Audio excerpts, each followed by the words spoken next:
Good morning, good afternoon, good evening mga kaibigan Pilipino, OFW, saan man sulok ng mundo tayo naroroon. Ay pagpalain tayo ng Diyos at pagkalooban tayo ng mahabang buhay bawat isa. Agbyag ka, Francis Leo Antonio Marcos. Mga kaibigan, kamusta?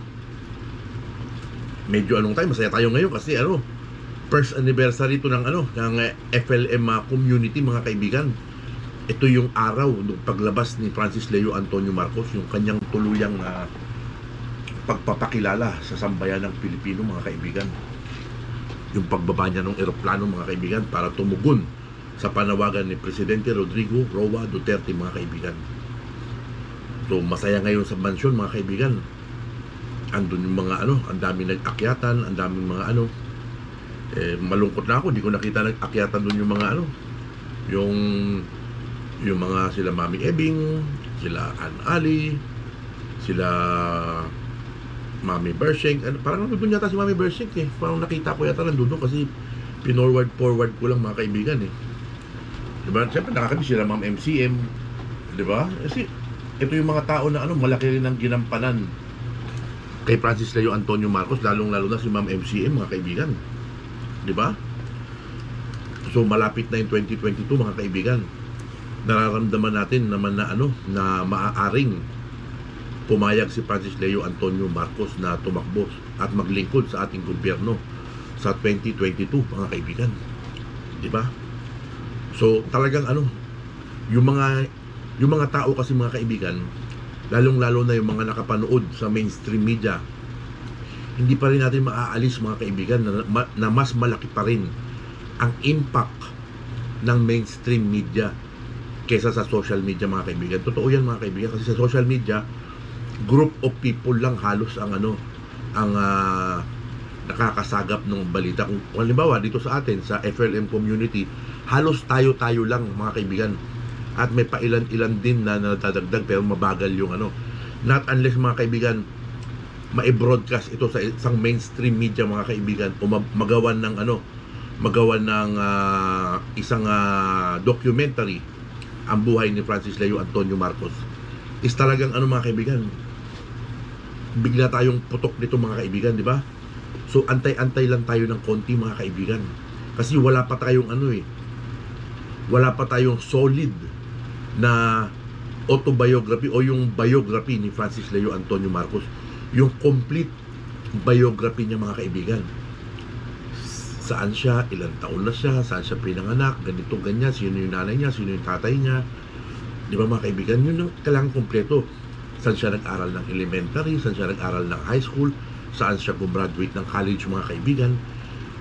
Alam naman natin na tago ang pagkatao ni Francis Leo Antonio Marcos, at punong-puno ito mga kaibigan ng hiwaga. Pero sa panahon na ito mga kaibigan, lumabas na siya in public mga kaibigan to help the needies, di ba?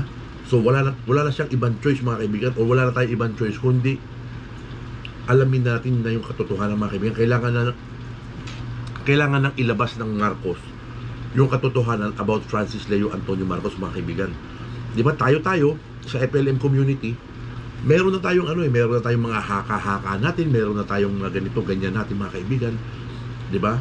Masisimulan nito mga kaibigan pagka ipinresenta na sa atin ni Attorney Carocci Bastido mga kaibigan yung birth certificate, o pag pinablik na yung birth certificate ni Francis Leo Antonio Marcos, di ba? Kasi kung sa mga bibig lang natin mga galing, si ano yung nanay niya, si ano yung tatay niya, di ba? Yung impact mga kaibigan is hindi ganun ka-credible mga kaibigan. Not unlike isang Attorney Carocci Bastido ang magsabi mga kaibigan, at sa isang press conference ilalabas ito mga kaibigan, at makakapag-imbita tayo ng mainstream media mga kaibigan, di ba? Kasi alam naman natin kung ano yung mga napag-uusapan natin tungkol sa isang Francis Leo Antonio Marcos mga kaibigan, di ba? Gaya nito mga kaibigan, pag nag-type ka ng ito example mga kaibigan, punta tayo ng Google, di ba?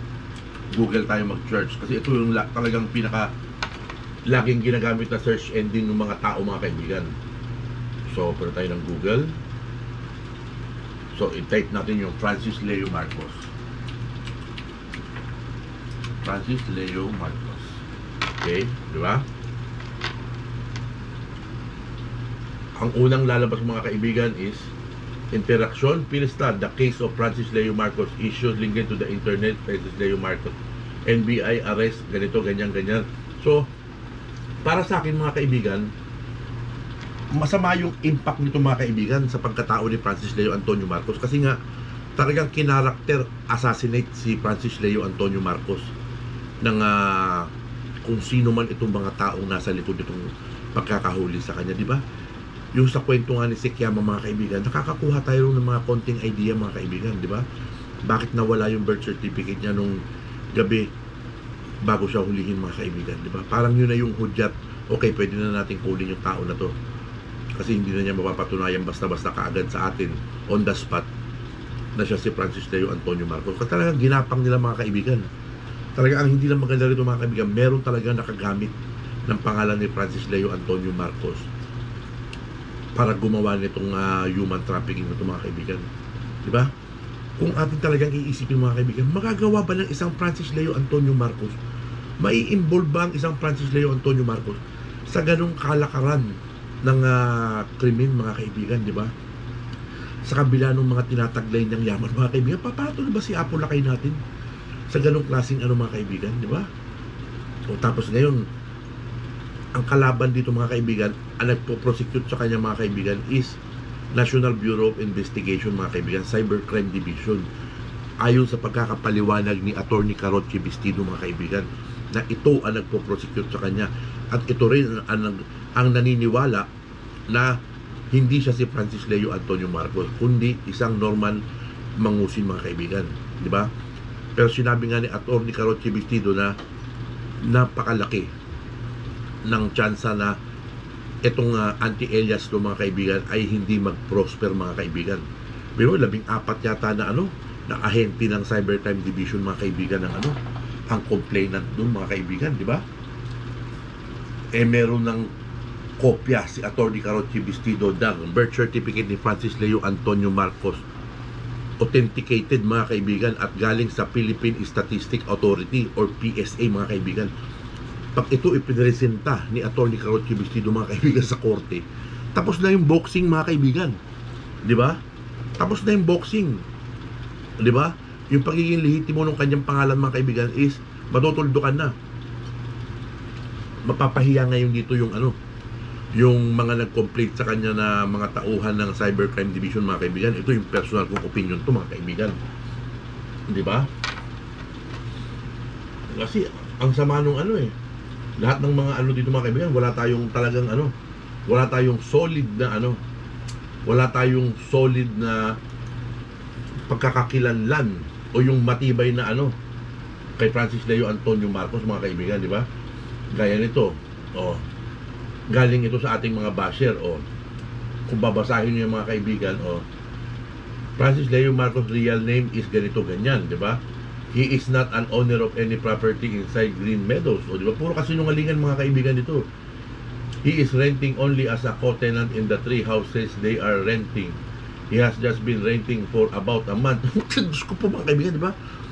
Kasi yung mga taong mga curious mga kaibigan, pupunta muna yan ng Google.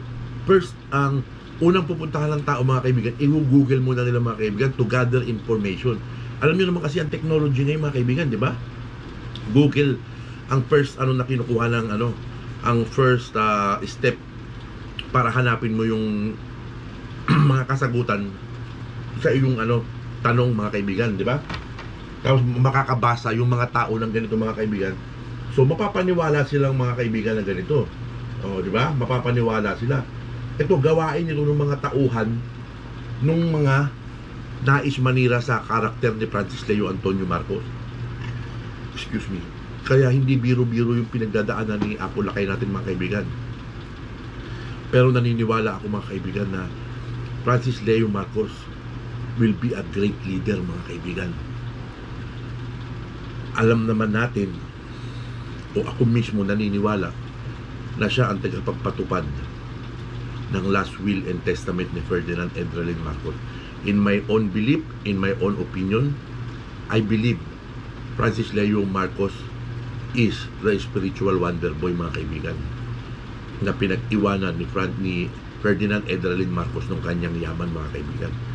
Diba? Pag nagkaroon ng malalaking mga event, mga kaibigan, yung billions of pesos, dollars or whatever ang pinag-uusapan, mga kaibigan, kinukuha ni Francis Leo Antonio Marcos ito sa Marcos Foundation, mga kaibigan. Sa iba, napaka-imposible. Sa iba, hindi sila maniniwala. Pero in my own opinion, in my own belief, naniniwala ako dito, mga kaibigan. Diba? Maraming nga, may mga basher nga ako, mga kaibigan ngayon, na sumusubaybay sa akin na inaabangan nila yung 1 million sack of rice. Diba? So, tinatanong nila ako, inaabangan din nila yung 1 million sack of rice. Diba? Hindi kasi sa akin galing yung yung salitang 1 million sack of rice, mga kaibigan. Galing ito kay Sekyama. Maaaring ipinarating ito kay ni Francis Leo Antonio Marcos through Sekyama para i-announce doon sa mansion, mga kaibigan, di ba? In-announce ito ni Sekyama, mga kaibigan, 1-2 araw o na pagkatapos nung Alabang Challenge, mga kaibigan. Ando doon pa, umaakyat pa si si pangalan nito, si Romy Diaz, mga kaibigan, si Don Ignacio, umaakyat pa siya nung mga panahon na to nung nabanggit ni Sekyama yung yung 1 million sack of rice, mga kaibigan. Ang venue pa nga nito, mga kaibigan, Quirino Grandstand o di kaya ay sa Philippine Arena, mga kaibigan. Pero ito, mga kaibigan, magaganap ito si Francis Leo Antonio Marcos mismo na ang mga ngasiwa, mga kaibigan. Isang yung isang greater humanitarian to, mga kaibigan, na dito na boom, di ba? Kasi totoo nga yung sinasabi nila, mga kaibigan, na yung perang pinag-uusapan dito, mga kaibigan, sa 1 million sack of rice is more than 1 billion pesos, mga kaibigan. Personal kong kalkulasyon, mga kaibigan, more or less kailangan na gumastos ni Francis Leo Antonio Marcos ng mga 1.2, 1.3 to 1.5 billion. So 1 billion and 500 million, mga kaibigan, ang tinatayang ilalabas ni Francis Leo Antonio Marcos pagdating nung panahon na ipapatupad na niya itong 1 million sack of rice na para sa mga tao, mga kaibigan, di ba? Isipin niyo, mga kaibigan, paano nagkakaroon ng pondo yung Marcos Foundation ng mga ganung kalaking pera, mga kaibigan? Huling nabanggit ni Francis Leo Antonio Marcos itong Marcos Foundation, mga kaibigan, is nung nasa Maguindanao siya, mga kaibigan, nung sa Matsura Brothers, mga kaibigan, nung nag-speech siya ron sa Matsura Brothers, na nabanggit niya ron na ito ay galing sa lehitimong pera ng Marcos Foundation. Di ba? Nakita nyo naman doon, mga kaibigan, 500,000 yata yun, kung hindi ako nagkakamali sa pagkakaalala ko, pieces of eyeglasses, mga kaibigan. Di ba? Ipalagay na lang natin yung mga salamin, mga kaibigan. Ipalagay mo 50 pesos ang isa. Ipalagay mo na lang na ganun. Di ba? Frame lang yun, mga kaibigan, ha? Paano pa yung mga lente ng mga kaibigan? Di ba? Personal kong kalkulasyon, mga kaibigan, maaaring more or less 1 billion pesos yung ginastos ni Francis Leo Antonio Marcos dun sa optical mission na yun, mga kaibigan, sa Maguindanao. Biro mo, hindi sila aalis sa Maguindanao hanggat hindi nakasalaminan lahat ng tao na nangangailangan ng salamin, mga kaibigan, di ba? Napakasarap balik tanawin, mga kaibigan, yung mga bagay. Gaya nito, ito mga kaibigan, itong litrato na ito, mga kaibigan, di ba? Sa Philippine Star naman ito na-publish, mga kaibigan, di ba? Kasama ni Francis Leo Antonio Marcos si Doña Barba, mga kaibigan, si Fortuna Marcos Barba, kapatid ni Ferdinand Edralin Marcos, mga kaibigan, at kapatid din ni Dr. Pacifico Edralin Marcos, at yung dalawang anak ni Doña Barba, mga kaibigan, kung hindi ako nagkakamali, mga kaibigan. Di ba? Di ba? Saka isipin nyo, mga kaibigan, makakalapit ka ba sa mga sa mga kapatid ng dating Pangulong Ferdinand Edralin Marcos kung hindi ka nito kamag-anak o kung hindi ka nito nire-recognize na kamag-anak, mga kaibigan? I don't think so, mga kaibigan. Di ba? Sa first family naman, lagi nga sinasabi ni Francis Leo Antonio Marcos na huwag siyang idikit sa first family. Di ba? Merong privilege communication na yung lagi niya sinasabi, mga kaibigan. Pero if you will dig in the root, mga kaibigan, maraming pwedeng ilabas ang isang Francis Leo Antonio Marcos na nagpapatunay ng relasyon ng relasyon nila ng first family, mga kaibigan. Totoo yan, mga kaibigan. Personal kong opinion yan, mga kaibigan. Personal kong pananaw yan, mga kaibigan. Hindi ka naman basta-basta makakapag-imbita lang ng hindi mo basta-basta lang makakasama sa mga event ang first family at nandudong ka sa circle ng first family na nakakapasok, nakakalabas ka, nakakausap mo, natatatawag mo, o na ipa-introduce mo yung ibang tao kay BBM, di ba? At hindi mo excuse me, hindi mo maaagaw yung attention ng mga tao sa stage gaya nung birthday ni Madam Imelda Marcos, mga kaibigan, di ba? In-announce pa ni Rafael Rosel na ginagawa nila yung pelikula ni Francis Marcos, mga kaibigan, di ba? Tapos nung nagpa-interview itong magkapatid, mga kaibigan, sa pananalita nila, mga kaibigan, ang gusto nilang ipamukha sa tao, hindi nila kilala, mga kaibigan, pero parang there is something behind that denials, mga kaibigan, di ba? Pero siyempre, nasaktan na nila ang isang Francis Leo Antonio Marcos is, siyempre, kahit sino naman nasaktan mo, talagang babangis ito, mga kaibigan. Diba? So malalaman natin yan in the near future, mga kaibigan, kung magiging isa ulit na solido ang norte para sa mga Marcos, mga kaibigan. Kasi hindi mo masasabing solid north kung hindi mo kasama ang mga parting Cagayan, mga kaibigan, Cordillera, Baguio, diba? Hindi mo pwede masabing solid north, mga kaibigan, diba? Dahil nahahati nga ang norte, mga kaibigan. Mas marami ang kumikilala kay Francis Leo Antonio Marcos dahil nakitaan nila si Francis Leo Antonio Marcos ng kabusilakad ng puso sa pagtulong sa kapwa Pilipino, mga kaibigan.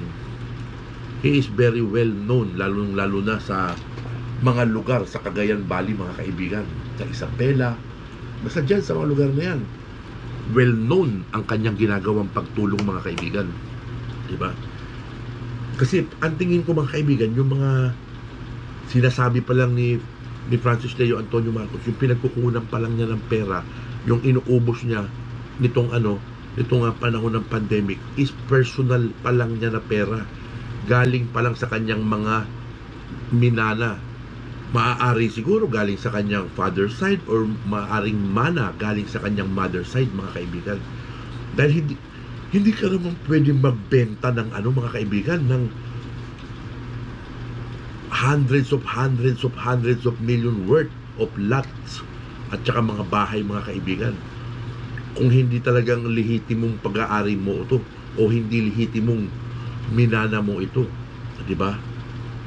Mahirap yun. Sabi, yun, niland grab mo yung mga palagay mo ng 600 hectare, ganyan, mga kaibigan. Ilaland grab mo ba yung 600 hectare, mga kaibigan, di ba? Gaya nga nung paratang na naman ng National Bureau of Investigation na may mga kaso silang tinitingnan noon na land grabbing.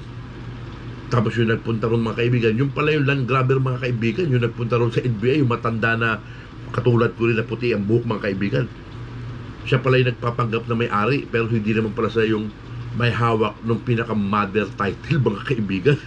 Kumbaga, parang lang to, yung nagpatitulo lang ng yung bago lang yung titulo niya.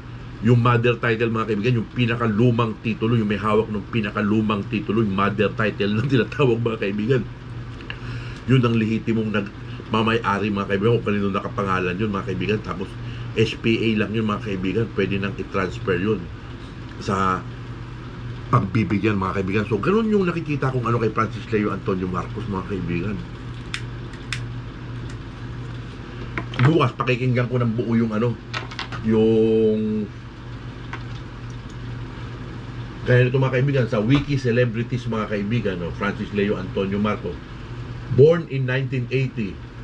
So in my personal opinion, mali yung date na sinabi nila dito.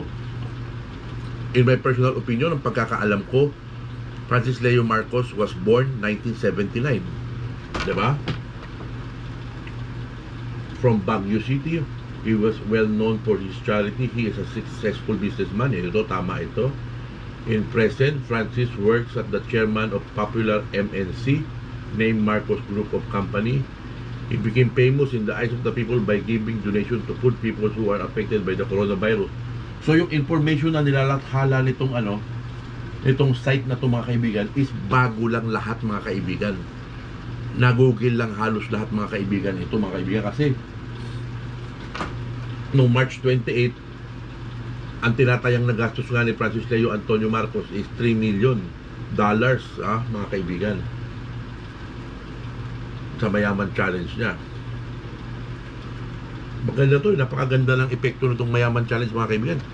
Kaya yung mga Pilipino buong mundo mga kaibigan, isipin nyo lahat ng 89 countries mga kaibigan halos lahat merong FFCI mga kaibigan, di ba? Ito yung mga importante mga kaibigan, yung early life, parent, sibling in the story. The businessman took birth from his parent in the year 1980 in Baguio City.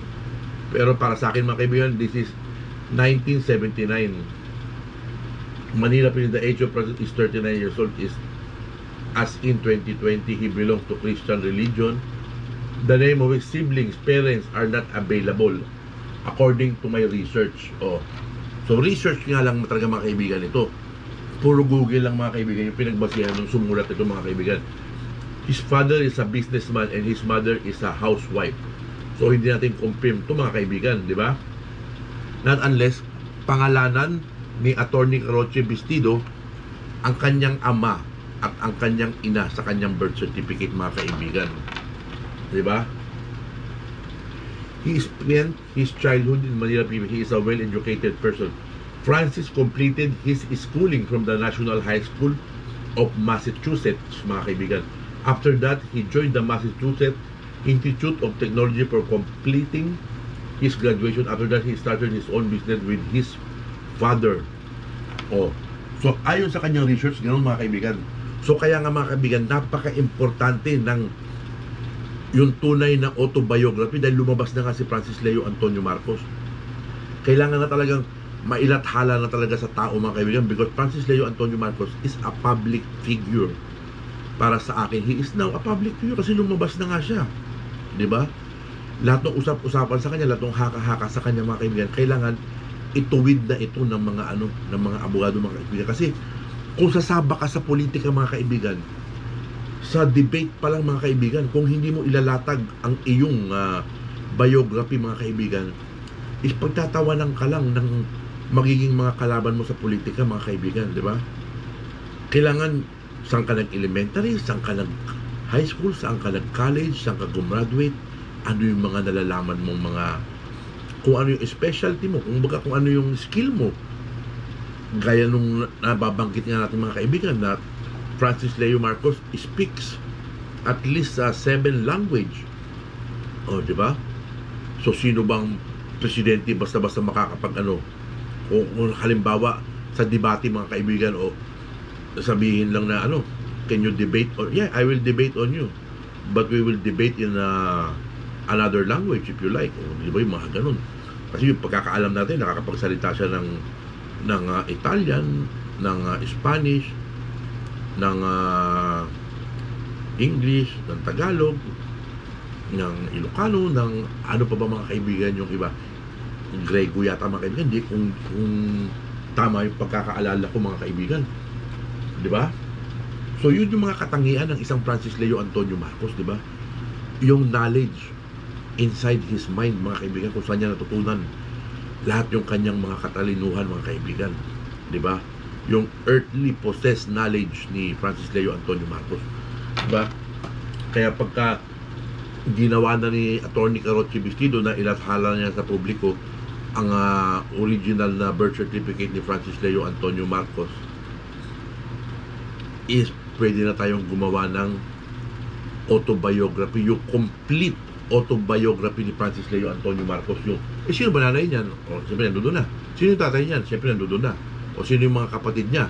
Kunyari, may mga kapatid siya sa tatay niya, o kaya may mga kapatid pa siyang iba sa nanay niya. Lahat yung malalathala ng mga kaibigan. Kumbaga, yung family tree, yung pinanggalingan ng angkan ni Francis Leo Antonio Marcos is ilalagay na yan dyan sa ano, sa isang biography, mga kaibigan.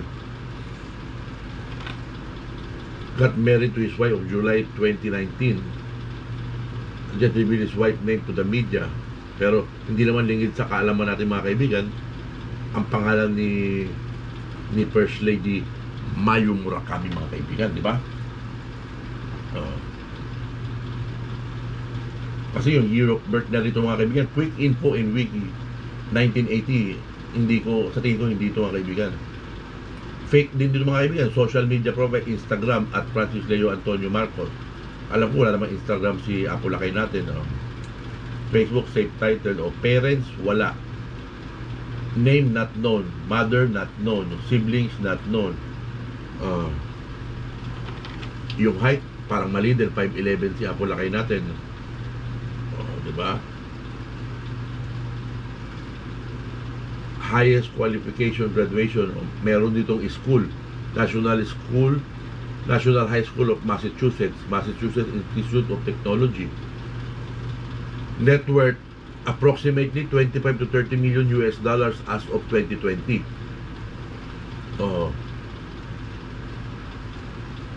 Yun yung kanyang net worth, mga kaibigan, ayon dito sa research nitong tao na to na gumawa nito, mga kaibigan. Hindi ko lang kung legit yung Instagram na to na ginagamit ng yung pinag-researchan nitong ano na he also act as a philanthropist. Even he wrote, helping others is my responsibility on his Instagram account. Maaring meron siyang Instagram account, mga kaibigan. Hindi natin alam kung sino yung sumulat ito, mga kaibigan. Makikita kaya doon sa taas ito, mga kaibigan. Kung sino yung writer nito, wala eh. Entrepreneur lang, walang nakalagay na writer, mga kaibigan.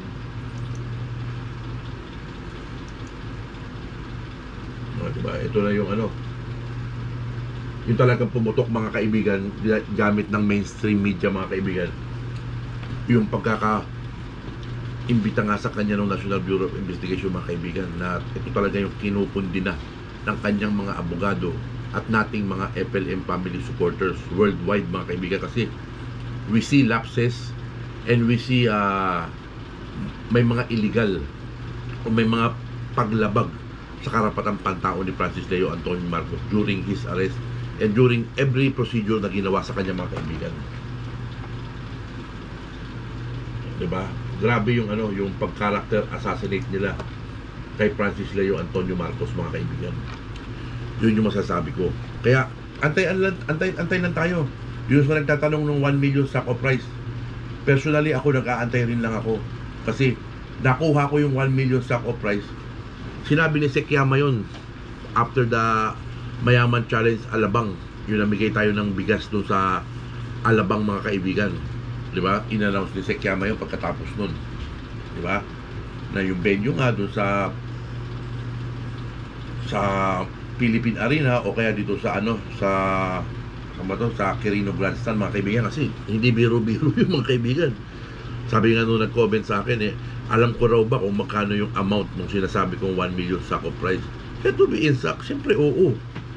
Diba? Alam natin kung magkano yung amount nun More or less nga 1.5 billion ang gagastusin ni Apo Lakay dito, mga kaibigan. Kung saan ni Apo Lakay kukunin yung pera na yung, mga kaibigan, personal kong opinion, personal kong masasabi, sa Marcos Foundation. Dahil para sa akin, yung Marcos Foundation, doon na pupunta yung mga trust fund na mga nag-matured na, doon na pupunta yung pondo. Siyempre, ang isang Francis Leo Antonio Marcos is sumusunod doon sa patakaran nung pagiging pagiging chairman niya ng Marcos Foundation, mga kaibigan, na kung ano yung nakasaad doon na this is for the benefit of the Filipino people. So doon niya ginagamit, mga kaibigan, yung pera, mga kaibigan, di ba? Pero pwede rin niyang gamitin ito kahit saan, mga kaibigan, kasi siya ang signatory dito, mga kaibigan, di ba? Kaya meron niya ako na doon sa vlog ni Sir Makmak na na sinabi daw ni Bongbong na hindi daw totoo yung Marcos Gold. sa kanila hindi totoo yung Marcos Gold kasi hindi nga sa kanila pinamana o wala silang karapatan sa wealth ni Marcos doon sa mga gold niya, di ba? Yung pagpapatupad ng last will and testament niya is wala din sila doon, mga kaibigan. Inabolish sila lahat doon. So tama nga yung sinabi niya na hindi totoo yung gold para sa kanila, pero totoo yung gold ni Presidente Edralin Marcos, mga kaibigan, para kay Spiritual Wonder Boy, kasi doon manggagaling yung yung pondo ng Marcos Foundation for the benefit of the Filipino people. Sana mangyari na yung mga dapat mangyari. Marami pa tayong di-discover, mga kaibigan. Marami pa tayong aabangan, mga kaibigan. At hindi rin magtatagal, mga kaibigan, na makakalaya na rin si Francis Leo Antonio Marcos. Dahil alam natin na inosente siya sa kaso na pinukul sa kanya ng National Bureau of Investigation. I believe in that. Personally, I believe in his innocence.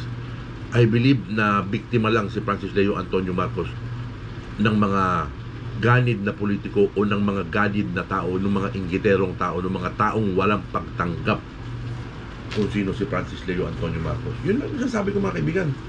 So, happy anniversary FLM Family Worldwide. Happy anniversary Apulakay. Talagang ikaw ang the best. Wala nang the best sa'yo.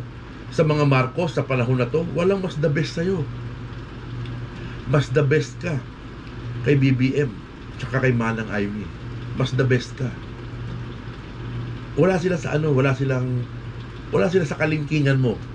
Straight talk. I'm a Marcos loyalist, but I'm straight talking that wala sila sa kalangkingan ni Francis Leo Antonio Marcos. Kahit saan na natin anggulo tingnan, di ba? Kahit magdebate pa yan, tatlo na yan, mga kaibigan, makikita ninyong mangingibabaw si Francis Leo Antonio Marcos, di ba? Sinabi nga ni Apulakay natin noon, di ba? If they cannot take the lead, I will take the lead. So this is the time Francis Leo Antonio Marcos will take the lead. O di ba, sa group page namin na FLM for President 2022, mga kaibigan, nasa 6,500 na mahigit yung family na nandoon, mga kaibigan, na talagang sumisigaw ng FLM for President, mga kaibigan. Kung gusto talaga ni Apulakay natin, mga kaibigan, tumakbo ng pagka-presidente, kailangan, lang naman ang dito ilalathala niya yung promise ng Marcos last will and testament. Pag yun ang nilatag mo, isa kang Marcos, at ang inilatag mo is para maisakatuparan ko ang last will and testament ni Ferdinand Edralin Marcos, walang sino man tatalo sa'yo sa pagka-presidente kung ito na ang ilalatag mo. Because, kasi alam naman ng mga tao kung gaano kalaki ang perang involved dito, mga kaibigan. Hindi to para sa atin, hindi to pang mga pang personal na ng mga tao, di ba? Gagamitin ito for the welfare of the Filipino people. Infrastructure, tapos lahat ng klase ng yung para sa kuryente, sa tubig, lahat ng mga kaibigan, di ba? Hindi maaari, mga kaibigan. Ito ang purpose ng pera na yun, para muling mag-flourish ang Pilipinas, di ba? We are the tiger of Asia, and we will remain the tiger of Asia, mga kaibigan. Tandaan nyo yan. Kaya Apulakay, Francis Leo Antonio Marcos, ito na, panahon na talaga. Kumbaga, ilatag na. Apulakay, ilatag mo na lahat ng dapat na ilatag, di ba? Ito na, is now or never na ka, mga kaibigan, di ba?